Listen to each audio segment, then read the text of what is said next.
In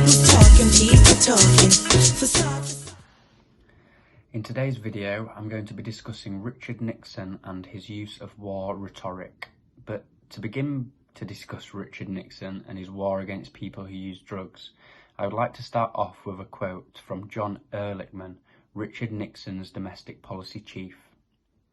The Nixon campaign in 1968 and the Nixon White House after that had two enemies, the anti-war left and black people.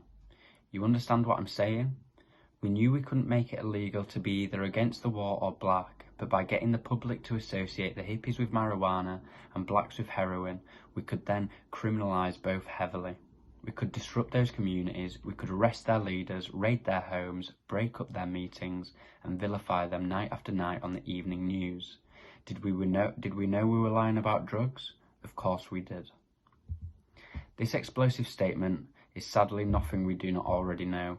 From undeniable racist hatred of anyone who was not white, drug policy during Harry Anslinger's 3-decade reign of what was the precursor to the DEA in the early 1900s, the war on drugs has always been a war on people, specifically people of colour and the poor.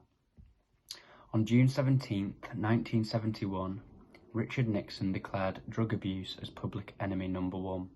Through Nixon's war rhetoric, pushed also by politicians and the help of the media, drug users were not only seen as dangerous and immoral, but also a direct threat to America.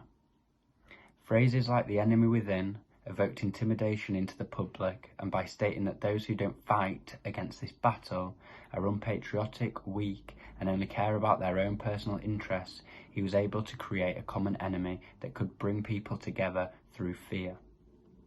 1 year later, Nixon would create the Office of Drug Abuse Law Enforcement, which would be consolidated with other federal drug agencies into the DEA in 1973.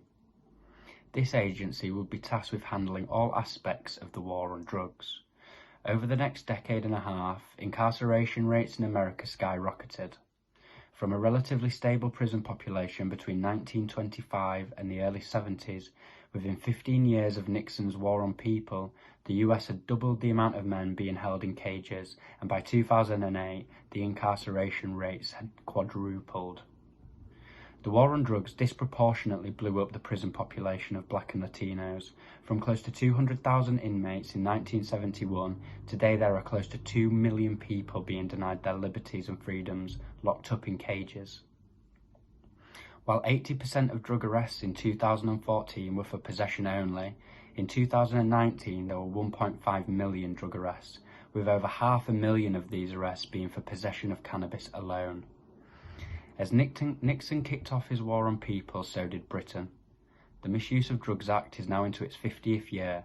While drugs have gotten cheaper, higher in purity, and more readily available to those under the age of 18 through social media platforms, we have also seen an increase in violence as a way of dealing with increased police surveillance, which has led, predictably, to the use of children to sell drugs. We are now in a situation where children as young as 8 are being used by the police to spy on the drug gangs that have groomed them. This is a direct consequence of the abysmal failure of the war on drugs. It is not a war on drugs. It is a war on black people, a war on the most marginalised, and it is a war on the poor. You're standing up right in front of me.